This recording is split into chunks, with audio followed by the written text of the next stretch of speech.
तो क्या खालिद उमर और शर्जील इमाम की होने जा रही जमानत, सुप्रीम कोर्ट ने खुद ही कर दिया रास्ता साफ। स्वागत है आप सभी का। आप देख रहे हैं द राजनीति का विशेष सेगमेंट खबर और विश्लेषण। मैं हूं जब्बार खान। आखिर इतने वर्षों से शर्जील इमाम और खालिद उमर की जमानत पर जो रोड़ा अटका हुआ था, कैसे वो सुप्रीम कोर्ट ने खुद ही साफ कर दिया रास्ता। तो क्या खालिद उमर और शर्जील इमाम के साथ उन सभी लोगों को जमानत मिलने जा रही है? आखिर सुप्रीम कोर्ट ने ऐसा कौन सा फैसला लिया जिसके बाद इन सब के यहां जश्न की सी मानो शुरुआत हो गई। विस्तार से दोस्तों आपको सब कुछ बताते हैं, अगले चंद मिनट मेरे साथ में जरूर रहें। दोस्तों 18 मई का दिन शर्जील, खालिद उमर समेत उन तमाम लोगों के लिए बेहद महत्वपूर्ण और खुशी वाला दिन रहा, क्योंकि सुप्रीम कोर्ट ने वो कहा जो बहुत पहले 4 साल पहले ही सुप्रीम कोर्ट को कह करके अब तक इन लोगों को जमानत दे देना चाहिए था। सबसे पहले आपको खबर बता देते हैं। सुप्रीम कोर्ट ने दिल्ली दंगा मामले में उमर खालिद को जमानत देने के अपने ही फैसले पर सवाल उठा दिए। याद कीजिए, जस्टिस चंद्रचूड़, DY चंद्रचूड़, जो कि वही जिन्होंने रिटायरमेंट के बाद कहा कि साहब अयोध्या के फैसले को लेकर जो कुछ कहा, उसके बाद अदालतों से भरोसा लोगों का डगमगाने लगा था कि क्या अपने पर्सनल बिलीफ के कारण फेवर करते हैं CJI होते हुए भी। और उन्होंने उमर खालिद और शर्जील इमाम की जमानत को लेकर क्या कुछ कहा था। खैर छोड़िए उसे। अब सुप्रीम कोर्ट ने 18 मई को क्या कहा, बेहद महत्वपूर्ण है। अपने ही एक फैसले पर सुप्रीम कोर्ट के ही एक बड़ी बेंच के फैसले और सुप्रीम कोर्ट के अदालत के जमानत ना देने वाले फैसले पर बात करते हुए सवाल उठा दिया।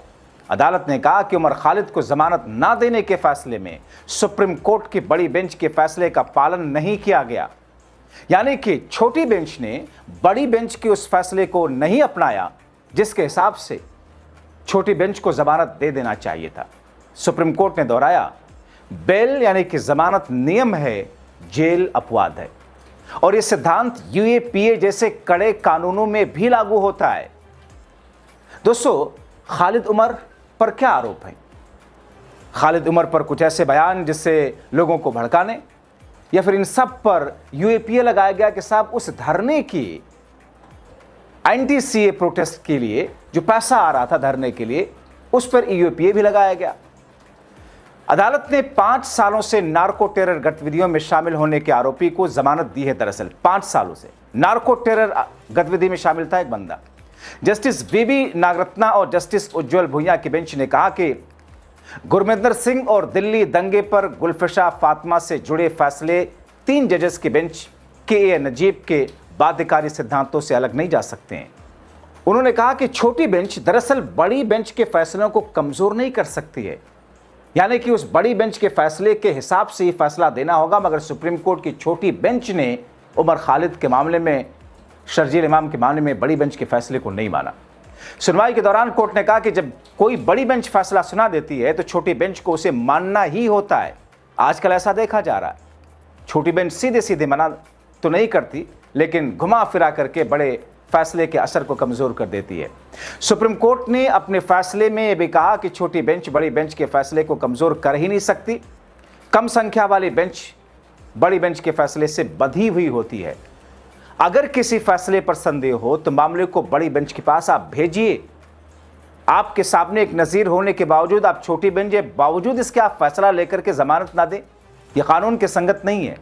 अब दोस्तों कोर्ट ने कहा कि नजीब फैसले में यह स्पष्ट किया गया था कि अगर ट्रायल में अत्यधिक देरी हो रही, आरोपी लंबे समय से जेल में है, तो संवैधानिक अदालतें जमानत दे सकती हैं, भले ही UAPA जैसे मामले क्यों ना हो। अगर असहमति हो तो मामला केवल CJI की बड़ी बेंच गठित करने के लिए भेजा जा सकता है, यानी कि जमानत से नहीं रोक सकती हैं। मगर क्या किया? निचली अदालतों को तो छोड़ दीजिए, सुप्रीम कोर्ट में बैठे हुए जजेस ने क्या किया वही दोहराया आज सुप्रीम कोर्ट ने। बेल नियम है, जेल अपवाद है। UAPA की धारा 43D(5) का इस्तेमाल किसी व्यक्ति को अनिश्चित काल तक जेल में रखने के लिए नहीं किया जा सकता। खुद अदालत ने कहा बेल नियम और जेल अपवाद, और सिद्धांत सभी चीजों में लागू होता है। अब दोस्तों, उस बड़ी बेंच के फैसले से अदालत ने चेतावनी दी कि अगर केवल पहली नजर में आरोपी के आधार पर जमानत लगातार रोकी जाती है तो ट्रायल से पहले की हिरासत सजा जैसी बन सकती है। लंबी अवधि तक मुकदमा लंबित रहने और आरोपी के वर्षों तक जेल में रहने की स्थिति में अदालतों को व्यक्तिगत स्वतंत्रता, संवैधानिक अधिकारों को प्राथमिकता देनी होगी। जस्टिस भुइयां ने एनसीआरबी के आंकड़े का भी जिक्र किया और कहा कि नार्को टेरर के एक आरोपी की जमानत याचिका पर फैसला सुनाते हुए उन्होंने क्या कहा, आरोपी पर नार्को टेरर गतिविधियों में शामिल होने के आरोप हैं। ये पिछले 5 वर्षों से हिरासत में है। अदालत कहती है कि यह मामला अनुच्छेद 21 के तहत व्यक्तिगत स्वतंत्रता, यूएपीए की धारा 43D के बीच संतुलन से जुड़ा अहम सवाल उठाता है। जस्टिस भुइयां ने अपने फैसले में एनसीआरबी के आंकड़ों का हवाला देते हुए यूएपीए मामलों को में सजा की दर बेहद कम बताई। उन्होंने कहा कि आप मामला तो बना देते हैं, पुलिस लगा देती है केस, सरकारें लगवा देती हैं, मगर इस केस में सजा तक होने का रेशो कितना है? अदालत ने आंकड़ा बताया, 5 वर्षों में 2019 से 2023 के बीच में पूरे देश में यूएपीए के मामलों में दोष सिद्ध होने की दर, यानी कि वो जो आरोप लगाए गए वो साबित हों, सिर्फ 1.5% के आसपास है। सिर्फ 1.5% के आसपास, इससे कुछ ज्यादा। मतलब अगर 100 केसेस दर्ज कराए हैं सरकार ने और पुलिस ने, तो उसमें सिर्फ 1.5 केस पर ही 99 साढ़े 98 केसेस फर्जी फ्रॉड पाए गए या उसमें सजा नहीं दिला पाई, साबित नहीं कर पाई। जम्मू कश्मीर में 2019 में दोष सिद्ध रेट 0 था, वहां तो 1 भी नहीं था। 2022 में सबसे अधिक केवल 0.89% दर्ज किया गया था जम्मू कश्मीर में, जहां सबसे ज्यादा केसेस आतंकवाद और इस किस्म के लगाए जाते हैं।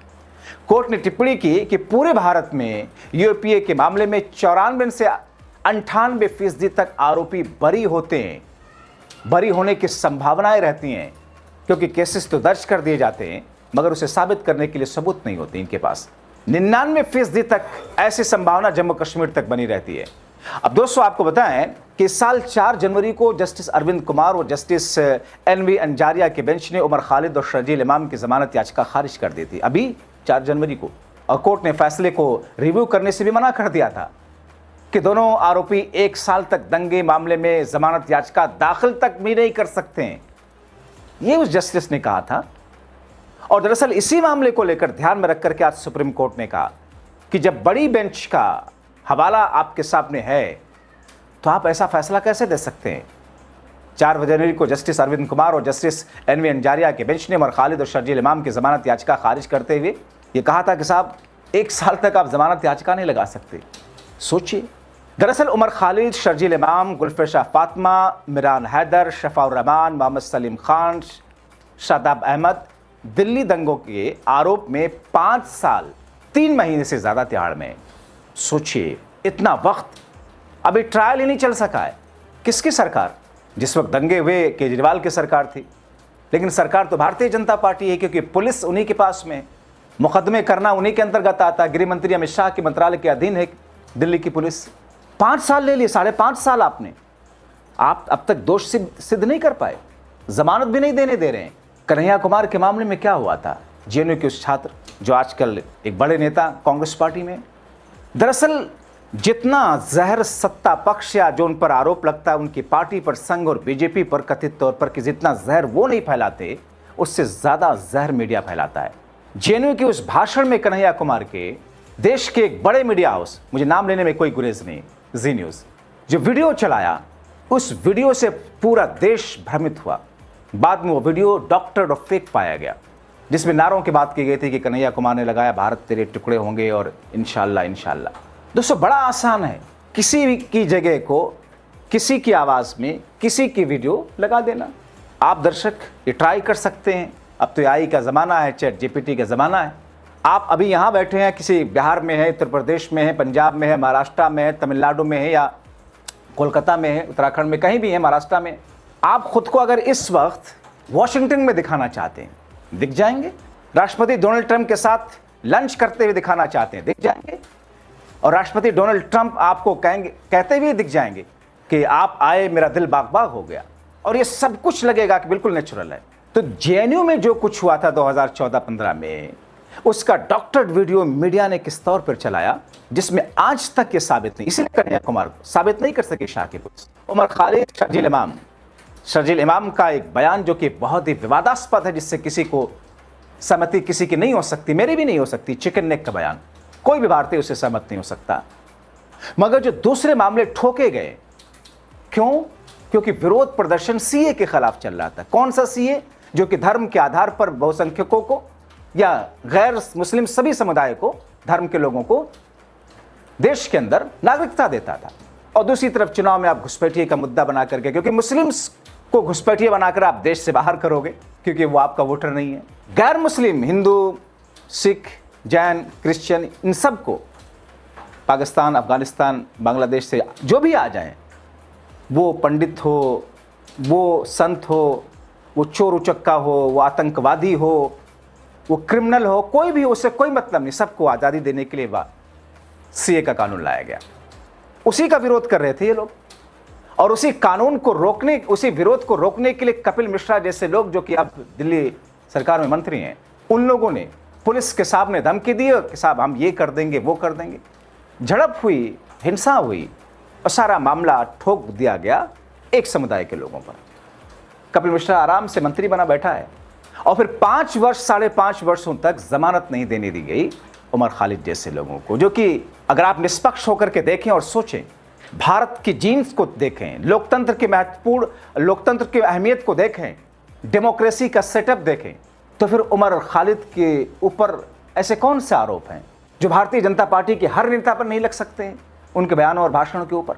बहुत सारे लोग कहते हैं कि मुस्लिम लीडरशिप उभर ना पाए, इसलिए इन सब उभरते हुए नेताओं या फिर छात्रों, क्योंकि दोस्तों जितने भी बड़े नेता हैं सब छात्र राजनीति से आए, इसलिए मुस्लिम लीडरशिप को रोकने के लिए ऐसे युवा मुस्लिम छात्रों को जो राजनीति में दिलचस्पी रखते हैं, उस लीडरशिप को तोड़ने के लिए एक प्रहार है। जिस कपिल मिश्रा के खिलाफ में दिल्ली हाई कोर्ट में से एफआईआर होने का मामला हो रहा था कि साहब सीडी चलाई जाए, इन पर एफआईआर की जाए दिल्ली दंगों के लिए आरोपी में, उस जज का रातों रात ट्रांसफर कर दिया गया था। काहे की अदालतें, काहे की सरकारें, काहे की डेमोक्रेसी, काहे का लोकतांत्रिक महत्वपूर्ण।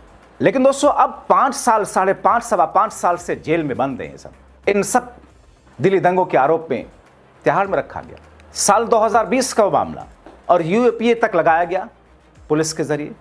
मगर आज सुप्रीम कोर्ट ने जो कुछ कहा, वो दरअसल सरकार, शाह की पुलिस और खुद अदालतों में बैठे हुए जजों के ऊपर एक कानूनी तमाचा है।